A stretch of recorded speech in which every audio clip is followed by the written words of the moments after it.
Bismillahirrahmanirrahim. Alhamdulillahi rabbil alamin. Wassalatu wassalamu ala rasuli rabbil alamin.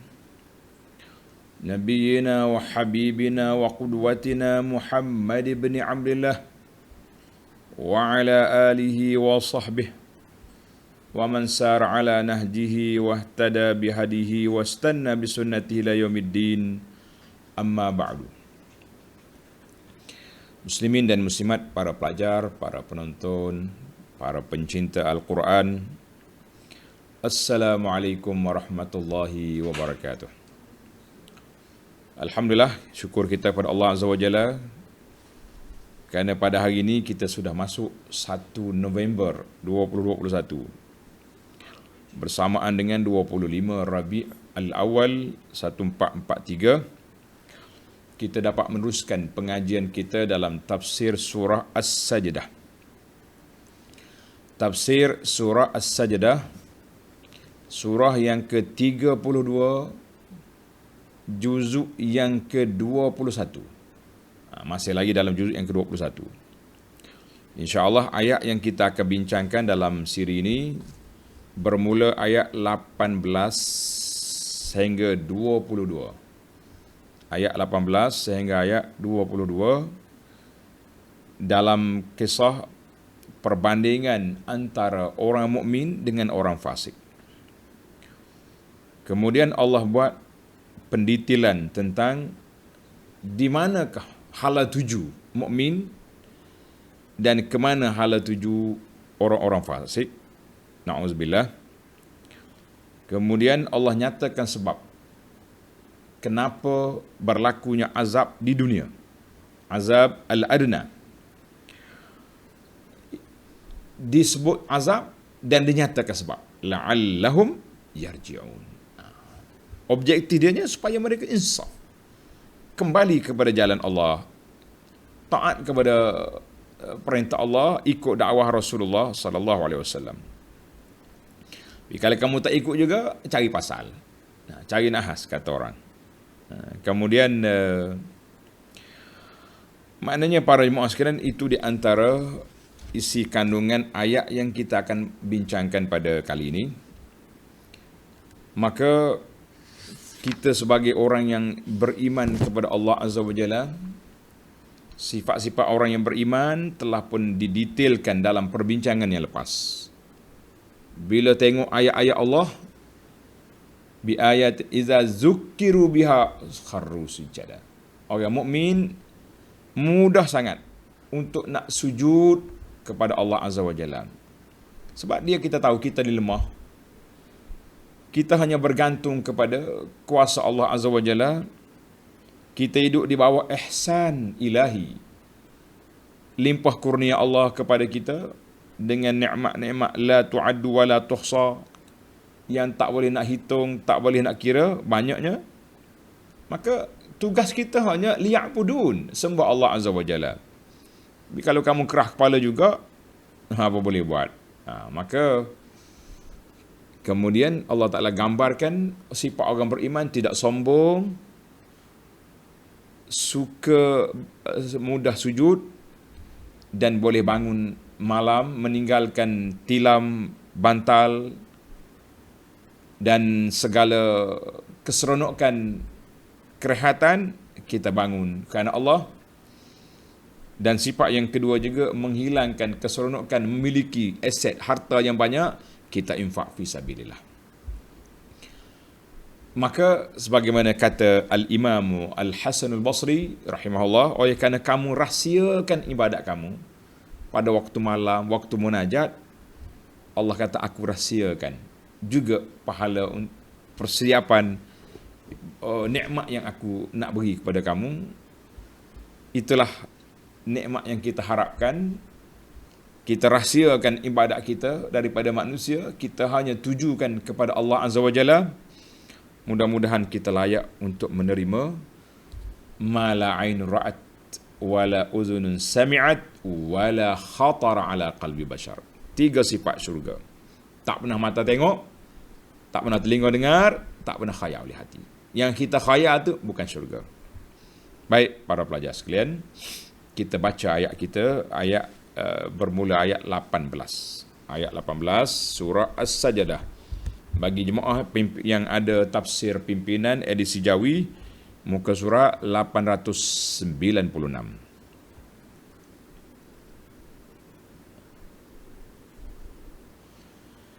أعوذ بالله السميع العليم من الشيطان الرجيم أفمن كان مؤمنا كمن كان فاسقا لا يستوون أما الذين آمنوا وعملوا الصالحات فلهم جنات المأوى نزلا بما كانوا يعملون وأما الذين فسقوا فمأواهم النار كلما أرادوا أن يخرجوا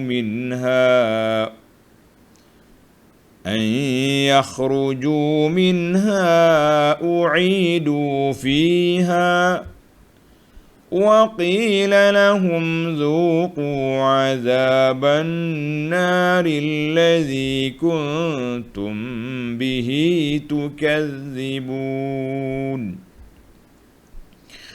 ولنذيقنهم من العذاب الأدنى دون العذاب الأكبر لعلهم يرجعون ومن أظلم ممن ذكر بآيات ربه ثم أعرض عنها إنا من المجرمين منتقمون.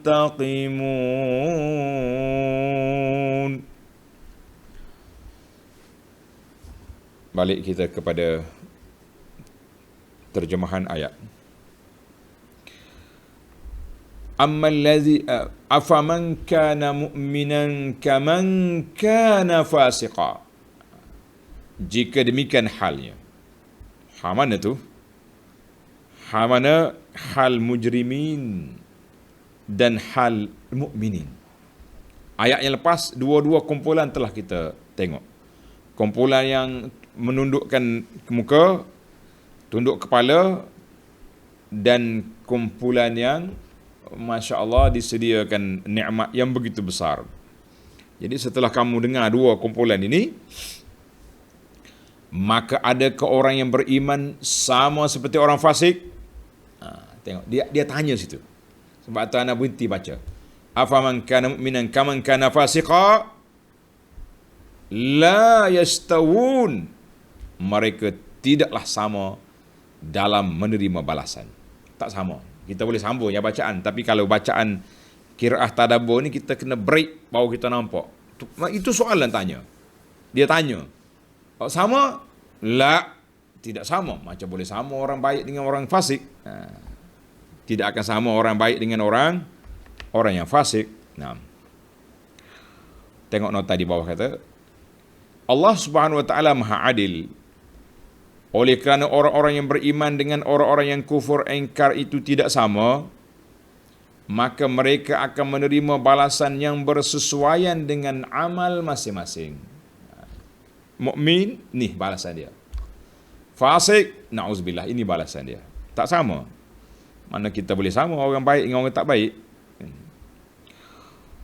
Tak akan sama orang duduk dalam istana dengan orang duduk dalam penjara. Contohlah kita kata. Senang nak nampak. Jadi dalam tafsir ayat ini, Allah SWT tanya dalam bentuk soalan. Sama ke orang yang beriman, yang mengikut ajaran Rasul, beriman, yakin dengan janji Allah Azza wa Jalla, yang mentaati Allah dalam perintahnya dan mentaati Allah dalam larangannya, adakah sama orang ini dengan orang kafir yang mendustakan Allah, yang keluar daripada kelompok keimanan dan ketaatan? La, tak mungkin sama. Maka itu soalan pula secara detail ditanya. Afaman kana mu'minan kaman kana fasiqa? La. Allahu akbar. Ayat yang sama Allah SWT sudah tanya. Tuan-tuan pelajar tadabbur, surah Sad ayat 28. Am naj'alul ladzina amanu wa 'amilus solihat kal mufsidina fil ardi am naj'alul muttaqina kal fujar? La. Ada Tuhan kata, adakah kami nak jadi orang yang beriman, beramal soleh itu macam orang buat kerusakan muka bumi? La. Adakah kami nak jadi orang muttaqin itu macam orang jahat? Kita kata la. Jadi ayat ni maknanya soalan tu supaya kita buka minda. Tak sama. Habis tak sama, kau nak pilih yang mana? Pilihlah yang selamat. Sama soalan yang sama juga Allah Taala tanya dalam surah Al-Jathiyah. Surah Al-Jathiyah ayat 21. Pelajar tanda lah. Kalau kita baca kan panjang pula. Maka Allah jawab, la yastawun. Cuma kalau kita nak guna tanda tanya tu kena berhenti sungguh lah. Kalau berhenti, jangan jadi saktah, sebab dia bukan sin situ, bukan saktah. Kan ada saktah kan? Saktah ada huruf sin atas tu. Itu kita berhenti dalam nafas yang sama. Enggak. Tarik balik. Yang ni kita kena berhenti sungguh. Kalau nak berhenti, kalau nak sambung tak apa.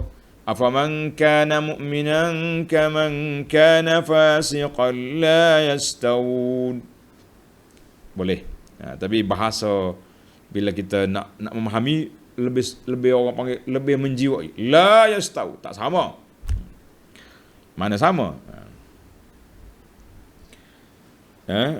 Kenapa timbul soalan? Kenapa Tuhan kata la yastawun sedangkan tadi kita tanya dua suku. Mukminan fasiqan. Mukmin dengan fasik. Kenapa Tuhan tak guna tidak apa ni la Stawiyah ni ke? Dua yang la yastawun. Mereka semua tak sama. Kita kembali kepada kelompok. Kelompok mukminin ramai. Kelompok fasik mungkin lagi ramai. Na'udzubillah. Maka la yastawun. Mereka semua tak sama. Dan dalam kalangan orang mukmin pun berbeza. Berbeza juga. Sebab apa berbeza? Ada tingkatan. Orang mukmin yang masya-Allah saleh, wara', takwa. Orang mukmin dia panggil muqtasid.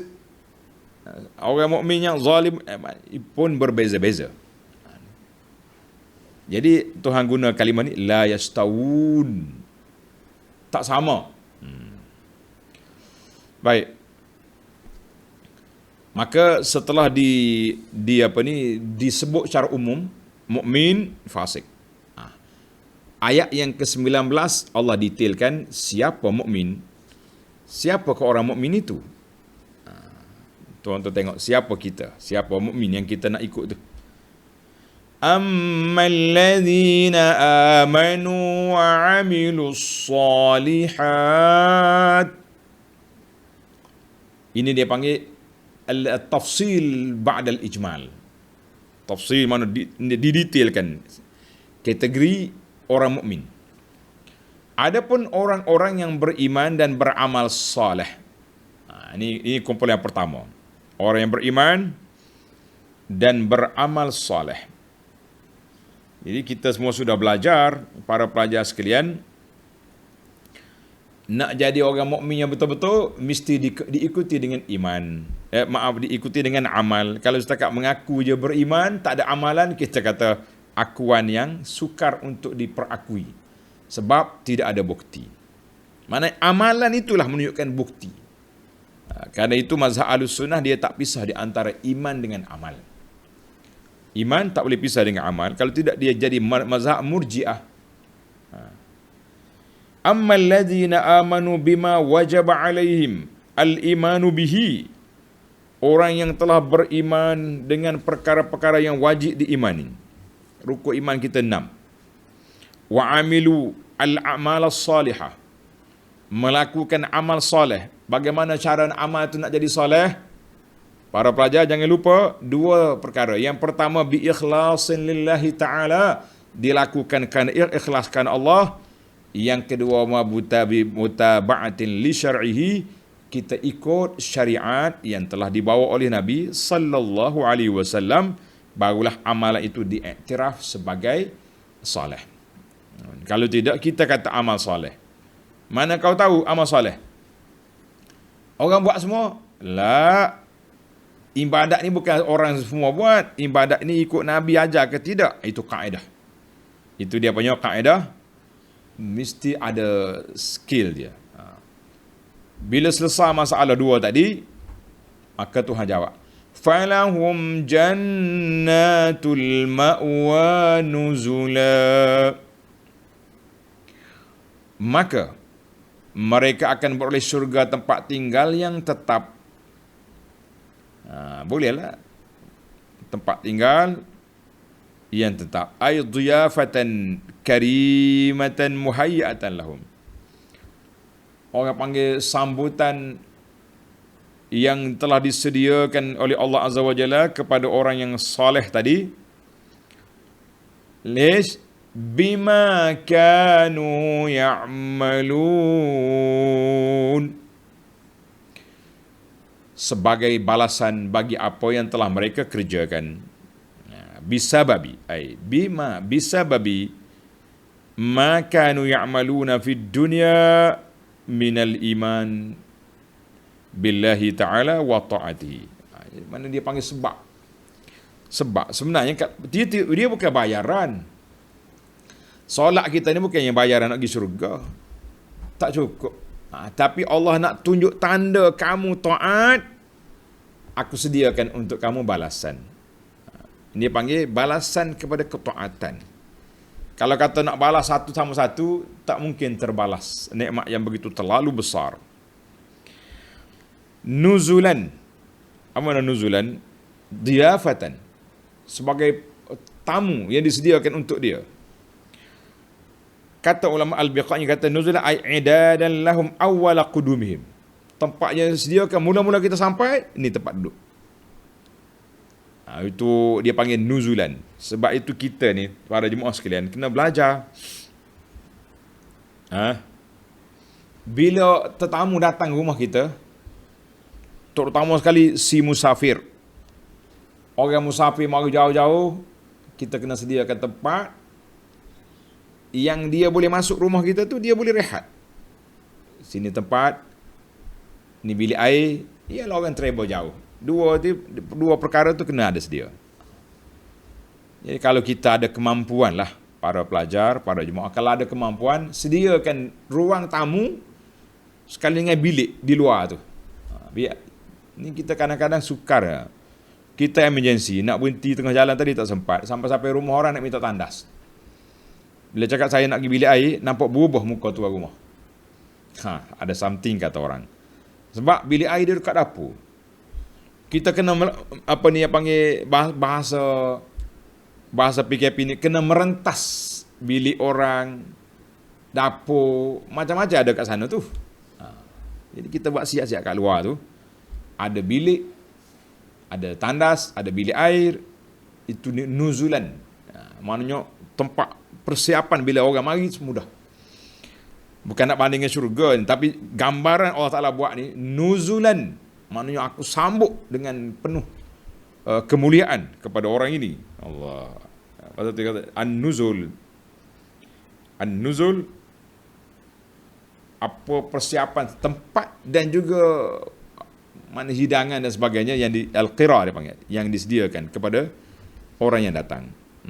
Gambaran tu jelas lah. Pasal itulah anak kata kita tak sudut fikir lah. Tak sudut mikir. Apa yang Tuhan sediakan kita dalam syurga, yang kita fikir bagaimana kita nak sampai ke syurga. Ini yang kita kena fikir sentiasa. Jalan yang aku ambil hari ni betul ke tak betul ni? Susah kita nak test. Kita nak tengok parameter GPS kita ni betul ke tidak. Macam mana kita nak tengok? kita kena tengok kepada mizan as-sunnah.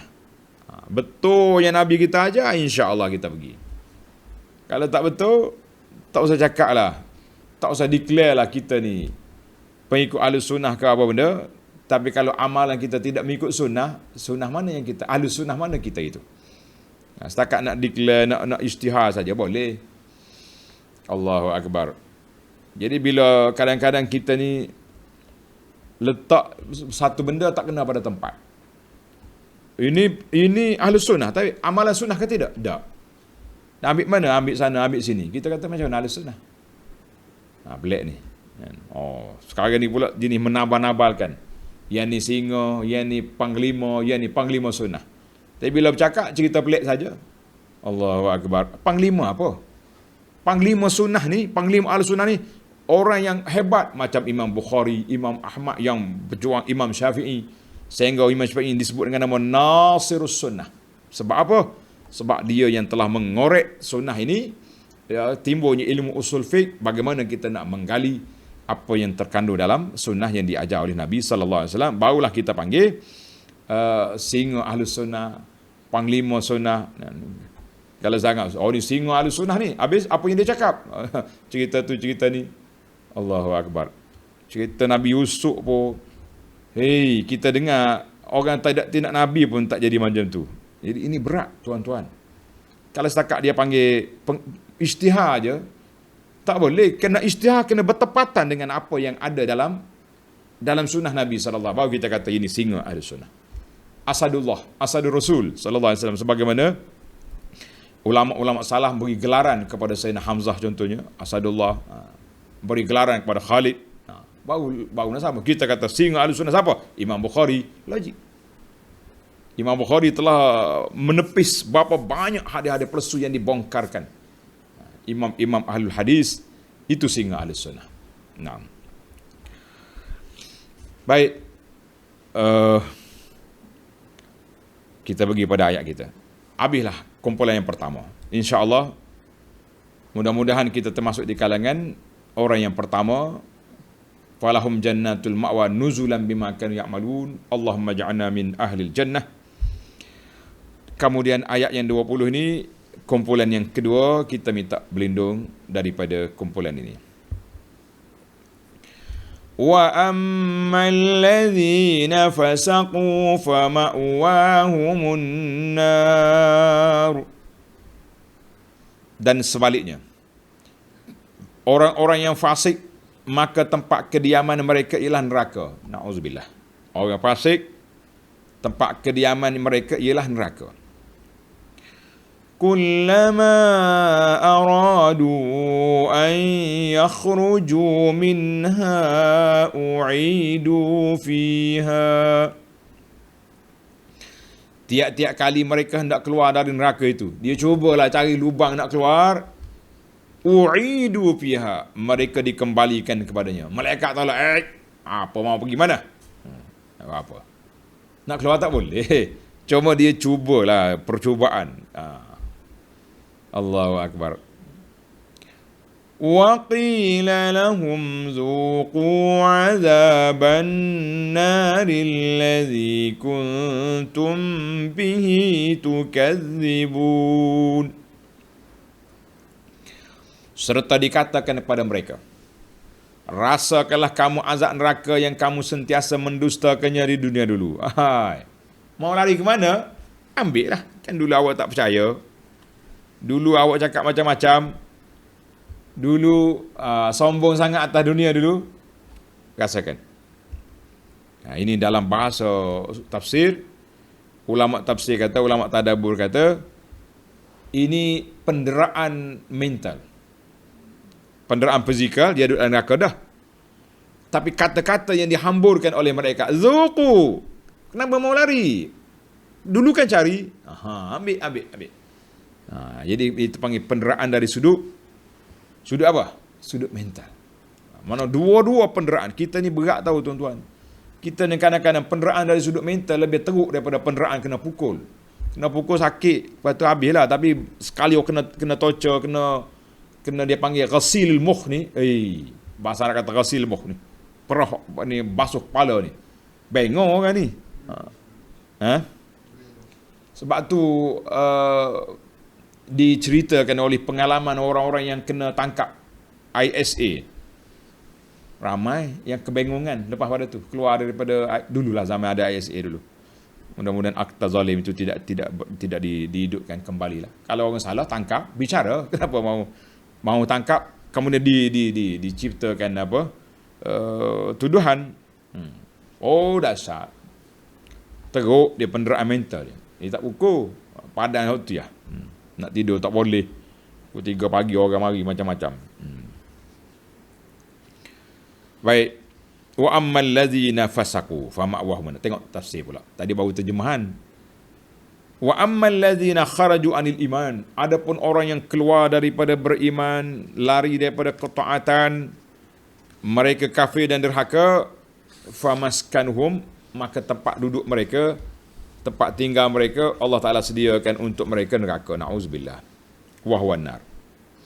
Setiap kali nak keluar, malaikat tendang masuk balik. Masuk. Nak gimana ni? Na'udzubillah. Jangan ada fikirlah kan. Kullama, kata di Al-Wahidi rahimahullah, kullama hawalul khuruj minan nar. Mereka cuba nak keluar daripada neraka, setelah dia kena azab, kena seksa, kena macam-macam kena, cuba nak keluar, mereka akan ditolak balik. Jangan masuk, keluar. Khazanatu jahannam, penjaga neraka kata, masuk. Sekalinya celek ke penjaga neraka pun takut dah. Allahu akbar. Dalam surah Hajj Allah detailkan. Dalam surah Al-Hajj ayat 21, walahum maqami'u min hadid. Malaikat ni ada cemeti besi. Tongkat dia main besi ni. Kullama aradu an yakhruju minha min ghammin u'idu fiha wa qila wazuqu azabal hariq. Surah Al-Hajj 21-22 jelas. Malaikat ada tongkat besi, sekali nak keluar dia halau, rasakanlah apa mau lari. Maka penderaan itu dengan fizikal, dengan mentalnya, dua-duanya sekali. Wa qila lahum zuqu azaban naril ladzi kuntum bihi tukadzibun. Azab yang kamu dulu mendustakan dia. Allahu akbar. Summa bayyana. Kemudian dalam ayat ini, ayat yang ke-21, Allah SWT bayangkan azab akhirat. Azab di akhirat tu dia ada muqaddimah di dunia. Maknanya sudah dia di akhirat, di neraka, di dunia ni sudah ada dia punya bunga-bunga dia. Dia panggil muqaddimah ni macam bunga-bunga lah. Sudah ada di sini. Sebab apa? Ada dosa-dosa yang dibuat oleh makhluk ni, Allah segerakan azab. Beberapa jenis kategori dosa. Ajilan ghaira ajil. Lebih-lebih lagi kalau umat dulu. Umat-umat yang umat Nabi dulu yang tidak diberi title rahmatal alamin, selalu buat derhaka ke Nabi, 3 hari mati. Umat Nabi SAW ni buatlah apa benda pun, mabuk arak, kedara harak, relax ya. Yang tak relaxnya bawa kereta lawan arus, itu tak relax. Baru buka mata belakang, lawan arus, cek tengok, mabuk arak. Sayangnya mereka nak hapuskan arak ni payah rupanya payah. Patutlah kita jangan nak buat besar lah tak? Kalau kami ada kuasa, kami akan hilangkan kilang arak ni. Itu waktu kita ceramah dalam hutan. Waktu kita dapat ni, nak tukar nama pun. Orang kilang arak buat nama yang tak baik, kita nak tukar pun bukan main susah. Rupa-rupanya kita kena sedar bahawa kita duduk atas dunia ni ada undang-undang yang diciptakan oleh manusia, ataupun undang-undang yang duduk di bawah syariat Allah Azza wa Jalla. Tidak mudah kita cakap. Bukan senang. Maka dengan itu, kita kena berusaha sentiasa untuk menghilangkan benda-benda maksiat itu, supaya tidak turunnya bala Allah Azza wa Jalla. Allah Ta'ala turunkan bala dengan sebab maksiat. Tengok dalam ayat 21. وَلَنُذِيقَنَّهُمْ مِنَ الْعَذَابِ الْأَدْنَى دُونَ الْعَذَابِ الْأَكْبَرِ لَعَلَّهُمْ يَرْجِعُونَ. Dan demi sesungguhnya kami akan merasakan mereka. Siapa dia mereka itu? Siapa dia mereka itu? Pokok kafir tu. Al-azab al-adna, sedikit dari azab dunia sebelum azab akhirat. Azab akhirat tu berat. Azab dunia pun kita bagi sikit rasa. Apa dia azab dunia ni sebelum azab yang besar di akhirat kelak? Apa maksud, apa tujuannya azab ini? Tengok akhir ayat.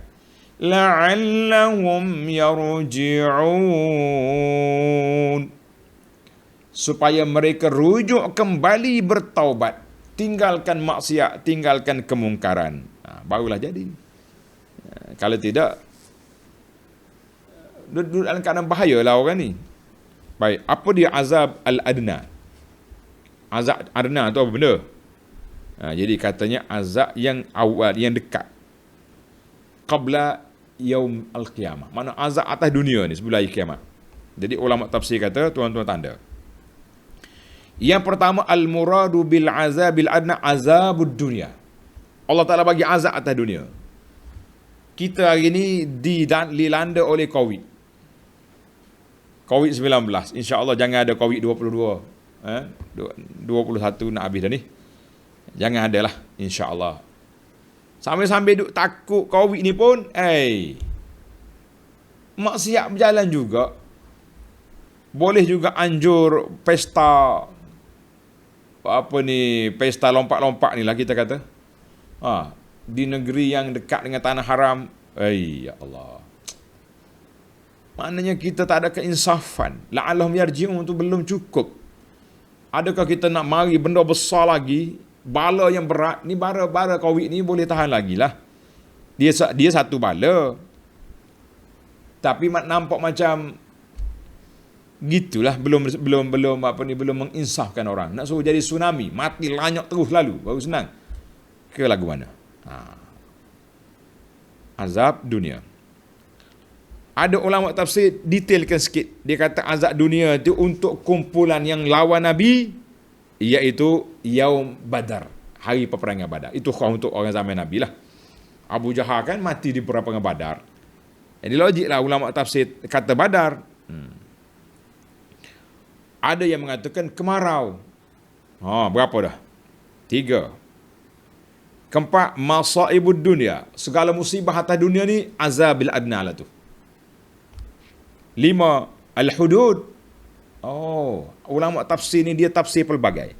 Dia kata azabil adna hudud. Bila orang ni buat maksiat deraka, kita tangkap dia, kita laksanakan hukum hudud. Sebab ke, potong tangan ke. Ada yang ke seterusnya, al-qatlu wal-ju', berlakunya pembunuhan dan kelaparan dalam peperangan. Masya Allah. Ada yang mengatakan azab kubur. Sebab azab adna maknanya azab sebelum kiamat.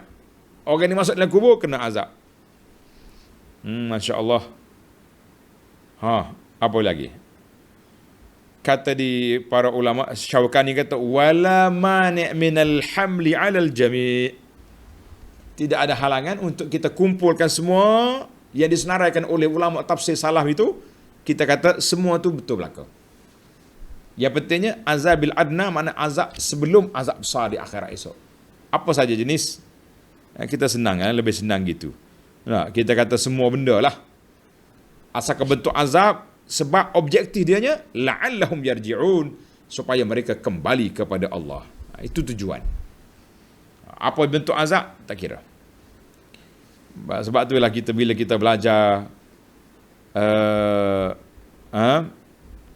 bila kita belajar ilmu tafsir salaf ni, makna ulama salaf tafsir pelbagai. Sebab apa? Dia tengok dimensi apa yang dia bercakap. Betul lah. Azab adna perang Badar itu untuk orang yang lawan Nabi direct. Azabul adna, mari pula contohnya bagaimana Islam merentah di Andalusia beratus tahun, tiba-tiba hilang. Kenapa? Kita kena tengok. Ana waktu dulu, ialah dia panggil khilafah Utsmaniyah di Turki. Memang hebatlah, kita baca sejarah hebat. Kemudian satu subjek yang kita belajar nama dia Hadir al-Alam al-Islami. Dunia Islam sekarang. Ketika itu ada sebuah buku rujukan nama dia Rajulul Marid. Rajul Marid ni orang barat namakan kepada kerajaan Osman itu sebagai laki-laki tua yang sudah sakit. Maknanya tak lagak. Banyaklah kita tengok dia punya sebab-sebab lah nak runtuhkan. Sehingga 1924 itu jatuhnya Khilafah Osman. Ada sebab tertentu. Yang banyaklah sebab-sebab. Yang penting bagi kitanya, kita kena la'allahum yarji'un, itu paling besar sekali. Macam kita hari ni lah. Kita hari ni duduk di Malaysia ni. Bila umat Islam sama-sama kita berkelahi, maka Allah Ta'ala beri sedikit kekuasaan kepada orang yang bukan Islam menguasai sebahagian daripada kawasan tertentu. Kita pun nampak bagaimana mereka telah cuba untuk mengambil kesempatan itu. Tapi kalau kita tak sedar juga, tunggulah. Maknanya yang fokus kita dalam ilmu tadabbur yang kita nak ambil di sini, la'allahum yarji'un. Semua ujian yang Tuhan beri supaya mereka insaf. Kalau kamu tak insaf juga, tunggulah apa yang Allah Ta'ala nak tentukan. Na'udzubillah. Baik, kita pergi pada ayat yang terakhir. وَمَنْ أَظْلَمُ مِمَّنْ ذُكِّرَ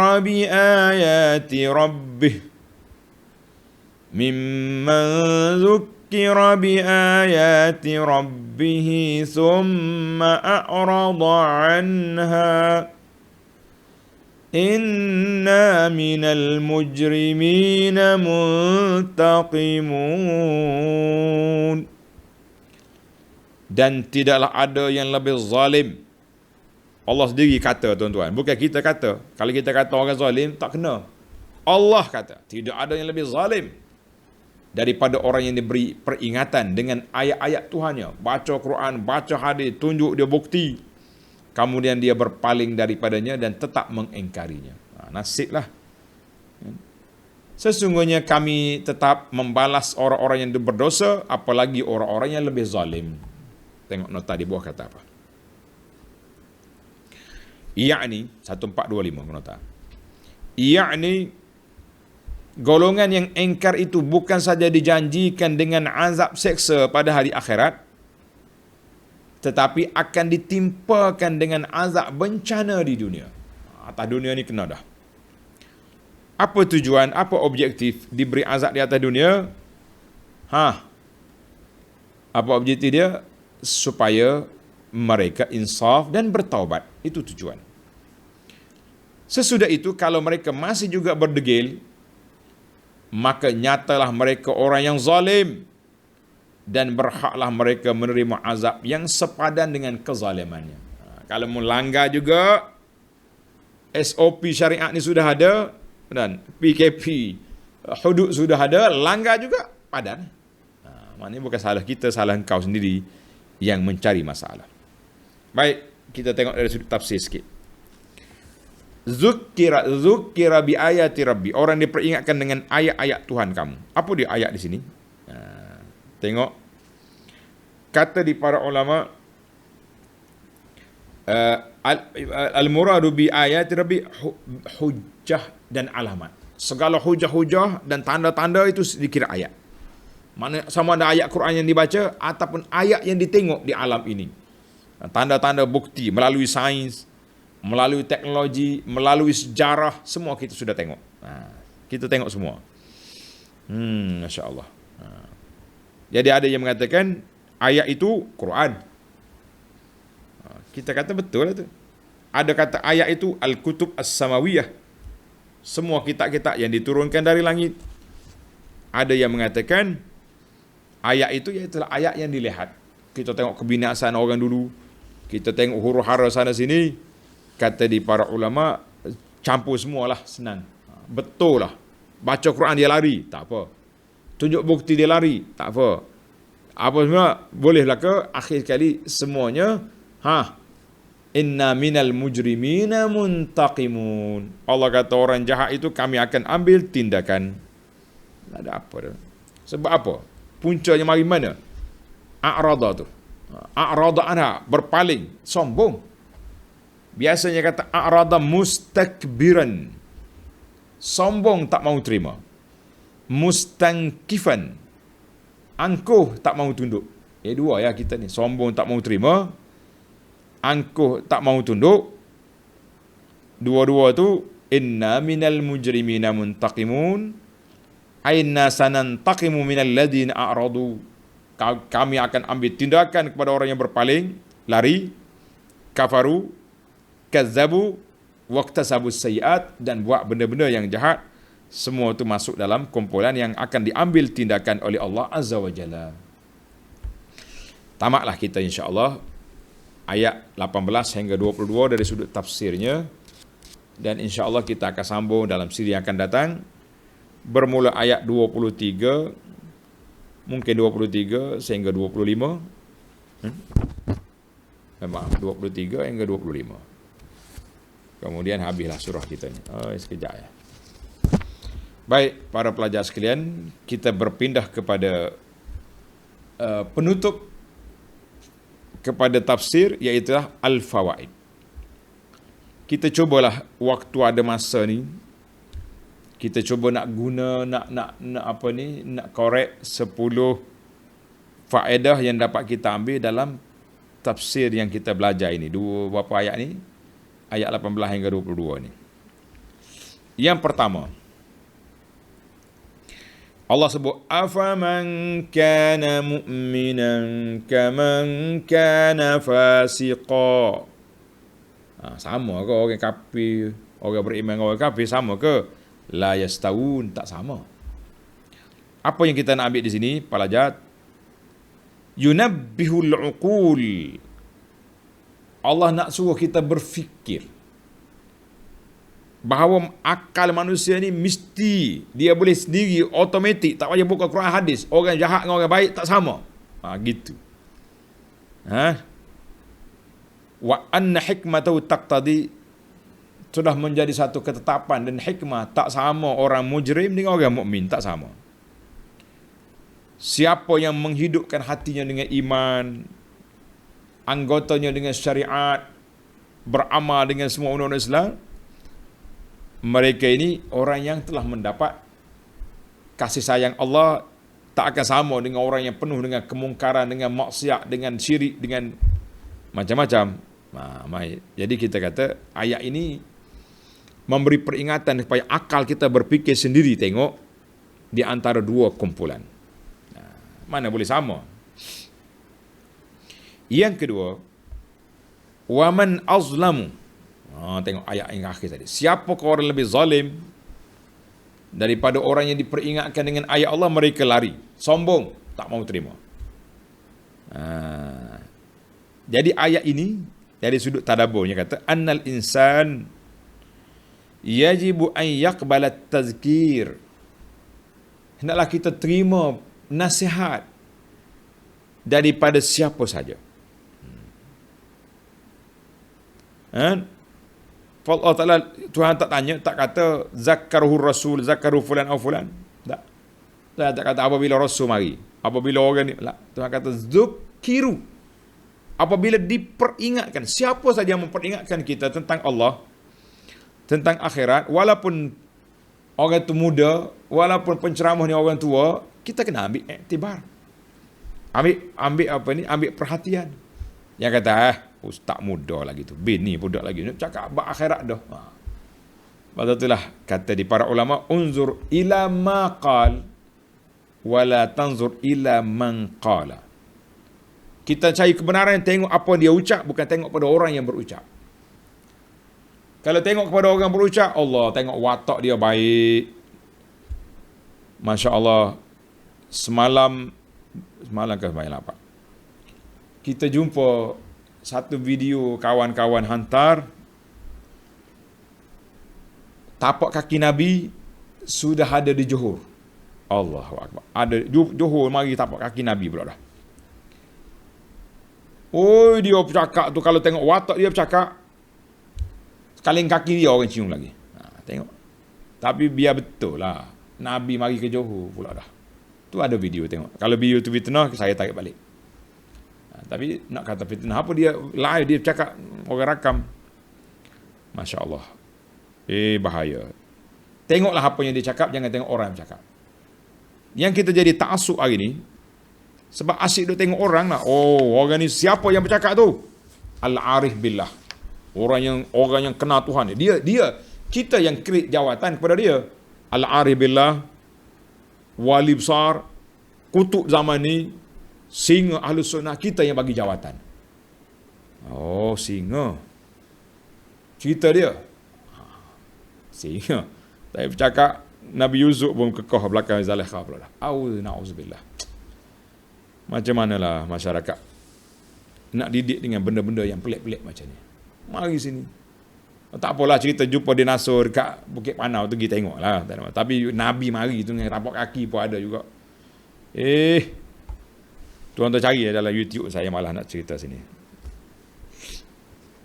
Benda tu tersebar, bukan fitnah. Ada. Kalau tuan dia rasa fitnah, nafilah. Supaya kita tidak apa ni, tidak terpengaruh. Yang ketiga, wa man azlamu mimman dzukira bi ayati. Siapakah lebih zalim? Orang yang diberi peringatan dengan ayat Allah, kemudian dia tak mau. Kata ulama, annal i'rad ba'dal ilmi.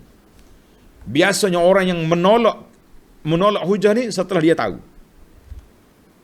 Kalau orang jahil dia tak tahu hujah, dia pakai pening kepala gitu ya. I'rad ni ai ba'dal ilmi. Setelah dia tahu, diberi peringatan, diberi nasihat, ditegur, diberi nasihat, tazkirah, lari juga. Perbuatannya lebih jelek, lebih keji daripada kita bagi tahu kepada orang betul-betul jahil tak tahu apa. Sebab dia jahil, ini tahu, lari. Karena itu Allah Ta'ala jadikan kumpulan ini a'zamal fisq, kumpulan yang teruk dia punya kefasikan dia. Sebab apa? Sebab dia lari setelah dia tahu. Ini masalah kita ini. Yang keempat, orang mukmin diperintahkan sentiasa mencela nafsu dia sendiri. Bila kita tersalah buat dosa, kita celalah diri kita sendiri. Kita dengar, Astaghfirullahalazim, aku hari ni banyak buat dosa. Hei nafsu, berani kau mundur dari neraka. Hei nafsu, mu nak masuk. Dia panggil mu'atabah. Itu dalam bahasa istilah tasawuf. Muhasabah satu. Yang kedua, mu'atabah. Dia ada muraqabah, muhasabah, mu'atabah. Ini berita bahasa istilah tu. Boleh ya kita nak cakap istilah tasawuf, kita ngaji juga. Cuma tasawuf yang murni lah, yang tak masuk benda-benda pelik-pelik. Baik. Muraqabah tu kita berasa Allah Ta'ala tengok kita. Ihsan. Muhasabah kita sendiri yang semak, cek diri kita. Aku ni sehari 24 jam ni apa yang baik. Mu'atabah bila kita jumpa, kita dapat kesan ada virus yang tak baik dalam jiwa kita, ketika itulah kita hentam nafsu kita. Mu ni nak menyusahkan aku di akhirat esok. Itu dia panggil orang mukmin. Wala nuziqannahum min azabil adnal akbari. Kenapa Allah Ta'ala kata aku bagi bala di dunia ni supaya kamu insaf. Tapi mari corona pun tak kisah juga, nak tunggu apa lagi? Ya Allah, ya Tuhan, selamatkanlah hamba-hamba-Mu ni ya Rabbal Alamin. Yang kelima, ammal ladzina amanu wa amilus solihat. Kata di ulama tadabbur, Allah kembarkan di sini iman dengan amal, menunjukkan bahawa iman saja tanpa amal tidak cukup. Fala yakfi mujarradul aqidah. Aqidah tauhid mantap tapi tak beramal, kita kata la. Tidak. Dia kena ada dua-dua. Tauhid, iman, amal. Amal nak jadi soleh, ikhlas, ikut Nabi. Yang keenam, qauluhu ta'ala afaman kana mu'minan kaman kana fasiqan la yastawun. ulama fiqh ambil ayat ini menjadi dalil bahawa orang fasik tak boleh jadi wali nikah. Orang fasik. Tapi fasik ni kita kena tengok ikut masa, ikut zaman lah. Ikut zaman. Zaman kita ni orang fasik macam mana? Tuan-tuan nak dengar cerita? Nak dengar saya cerita? Dalam kitab fiqh kita, dalam kitab fiqh Fathul Qarib, apa nama kitab? Dia sebut tidak diterima sebagai saksi. Mana tak boleh jadi wali. Mana-mana orang laki-laki yang keluar dari rumah dia pergi ke pasar tak tutup kepala. Zaman tu orang pakai serban semua sekali. Tak tutup kepala ni dikira orang fasik. Ataupun orang yang kena takzir, kan kena jatuh hukuman tu takzir, dibuka kepala, dicukur kepala, dia bawa diarak dalam bandar tu. Zaman dia. Zaman kita ni kalau pakai kuih pergi ke pejabat, orang jeling pula. Lalu ni tak lah. Awal-awal dulu jangan main. Oh, berapa ramai kawan-kawan saya, cikgu-cikgu yang kena marah. Pakai kuih ni bukan surau sini, ini sekolah. Tak apa masalahnya. Aku bukan mari pakai seluar pendek sini, kan? Pakai topi Jepun ke apa. Ni pakai kuih, kena marah. Pakai serban, kena marah. Jadi sekarang ni nampak okey dah sikit. Orang dah faham kan? Toleransi. Panggil toleransi. Main-main. Itu yang panggil. Mana dalam ayat ni mengatakan bahawa orang fasik tak boleh jadi wali nikah. Jadi fasik tu ikut zaman lah. Zaman ni tukar pula. Orang tak, orang apa ni, orang fasik ni mana orang yang selalu buat dosa besar. Mana kalau orang ni buat dosa besar, buat apa ni, benda-benda yang tak baik, jangan dia ambil lah anak dia jadi bini. Habis budak tu baik, macam nak buat? Pandai-pandai lah, kena cari, jumpa imam, jumpa qadi, selesailah kat sana macam mana cara. Wallahu a'lam. Yang ketujuh, afaman kana mu'mina lagi. Kaman kana fasiqa.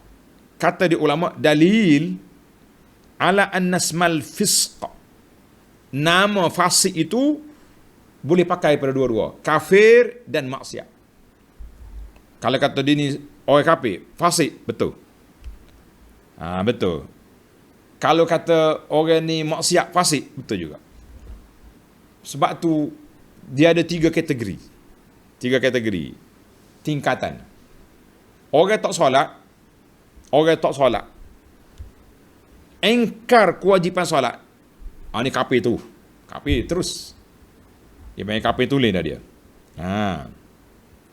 Yang kedua, dia tak engkar, tapi dia tak solat. Kenapa you tak solat? Alah, busy lah.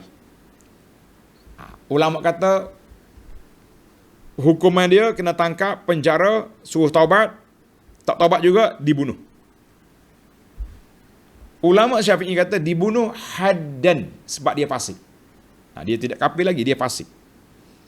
Ada ulama Hambali dia kata la, al-qatlu apa ni dia panggil, murtaddan. Na'udzubillah. Itu kaedah dia. Jadi kita kata fasik ni darjat yang kedua. Dia ada kafir tulen, ada munafik, ada fasik. Na'udzubillah.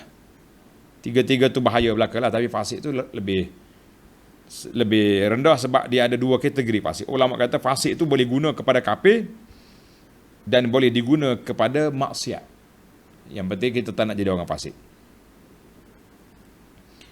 Yang ke-8, wa ammal ladzina fasaqu fama'wahumun nar. Orang fasik tu, orang kafir tu tempat duduk neraka. Maka Allah Ta'ala tak detailkan dia. Berbeza dengan orang mukmin. Orang mukmin tengok ayat kita ni, wa ammal ladzina amanu wa amilus salihat. Ni, ahli tadabbur perhati sikit. Saya nak huraikan ayat ni. Orang beriman, Tuhan kata wa ammal ladzina amanu wa amilus salihat, bagi dia syurga. Tapi orang fasik ni wa ammal ladzina fasaqu fama'wahumun nar. Kenapa Tuhan tak kata wa ammal ladzina fasaqu wa amilus sayyi'at minaz zina war riba waz zulm? Tuhan kata fasaqu. Kata di para ulama tadabbur, fasaqu bermakna kafaru, kafir. Cukuplah dosa kafir dia tu, tak payah detail lah. Kenapa kamu masuk neraka? Sebab mu kafir. Habis cerita. Tak payah detail. Baru ni cakap, kalau nak jatuh azab kena detail. Nikmat tak detail. Macam mana pula ayat ni terbalik? Menarik ni. Ulama ahli-ahli tadabbur dia suka tanya. Kita nak jawab ni pening. Jadi kita kata ini kriteria. Ammal ladzina aman. Ciri-ciri orang nak jadi ahli syurga ni kena kembar dua. Iman, amal. Ciri-ciri ahli neraka cukuplah dengan kafir tu, cukup dah satu tu je. Tak payah buat, tak payah. Dia kafir. Tapi dia baik. Tak pernah rogoh orang, tak pernah bunuh orang, tak pernah menipu orang, riba pun dia tak ambil. Contohnya kita kata, rasuah, integrity. Tapi dia kafir, neraka. Sebab tu dalam ayat ini Tuhan kata, wa ammal ladzina fasaqu, dia tak detailkan. Tak detail. Yang penting fasaqu tu bermakna kafaru. Cukup lah. Tak payah tanya lah. Dosa apa dia tu sampai masuk neraka? Orang yang kafir tu kenapa? Apa dosa dia masuk neraka tu? Tak payah tanya. Dosa dia tu, kafir dia tu dosa. Mudah ya. Kafir dia tu adalah satu dosa yang melayak dia ke neraka. Walaupun dia baik sungguh atas dunia ni, baik sungguh hati. Tak langsung tak ada kena orang. Dia punya charity, NGO dia ni tolong orang. Kita kata asalkan dia kafir ya, neraka. Mudah dia punya skill. Na'udzubillah. Allahu Akbar. Yang ke-8, yang ke-9 kita. Yang ke-9, Tuhan kata wala nuziqannahum minal azab la'allahum yarji'un. Di sini ulama tadabbur kata bayanu hikmatillah. Allah Ta'ala nyatakan dalam ayat ini hikmat kenapa dia beri ujian kepada hamba dia. Kenapa diuji seorang manusia. Tujuannya la'allahum yarji'un, supaya mereka insaf, sedar, taubat, kembali kepada Allah. Jelaslah kepada kita. Kan? Baik, yang terakhir kenapa Allah Ta'ala sebut wala nuziqannahum minal azabil adna, azab yang sekarang, bukan azab di akhirat. Ulama kata anna azab dunia la yunsabu ila azabil akhirah. Azab dunia ni tak boleh nak banding dengan azab akhirat. Tidak dinisbah kepada akhirat. Tidak dinisbahkan kepada akhirat. Sebab apa? Di antara dua azab tu terlalu jauh dia punya beza dia. Azab atas dunia mati dah, tapi azab akhirat lagi dahsyat. Api neraka kepanasannya berapa puluh kali ganda daripada api dunia. Ya Rabbi. Cukuplah kalau kita dengar ini menakutkan kita, menginsafkan kita. Dan inilah yang dikatakan kumpulan yang pertama, idza zukiru. Bagi orang yang kafir, zukiru a'radu, diperingat dia lari. Tapi orang yang beriman lain, tengok ayat yang semalam kita baca. Iza zukiru kharru. Tengok tuan-tuan dalam Quran tu. Ayat 15. Dia panggil kontra ni. Ayat 15. Innama yu'minu bi ayatina allazina idza zukiru biha kharru sujada. Orang yang beriman bila diperingat ayat Allah, sujud lalu. Ayat kita hari ni. Mana ayat? Ayat 22. Wa man mimman zukira bi ayatin thumma a'rada anha. Lain tu jarak tu. Zukiru kharru. Yani zukira bi ayati rabbi a'rad. Apa ini cakap? Sombong. Allahu Akbar. Jadi para jemaah sekalian, setakat itu dulu yang dapat kita kutip. Boleh lagi kalau kita nak ambil banyak lagi ni. Dalam nota yang ada dalam tafsir saya ni, ada lagi banyak lagi. Tapi insya-Allah kita ambil 10 lah. Kita iltizam dengan 10 fawaid. Mudah-mudahan ada manfaatnya insya-Allah. Sekian dulu. Subhanakallahumma bihamdika asyhadu an la ilaha illa anta astaghfiruka wa atubu ilaik. Wa sallallahu ala nabiyyina Muhammadin wa ala alihi wa sahbihi ajma'in walhamdulillahi rabbil alamin. Wassalamu alaikum warahmatullahi wabarakatuh.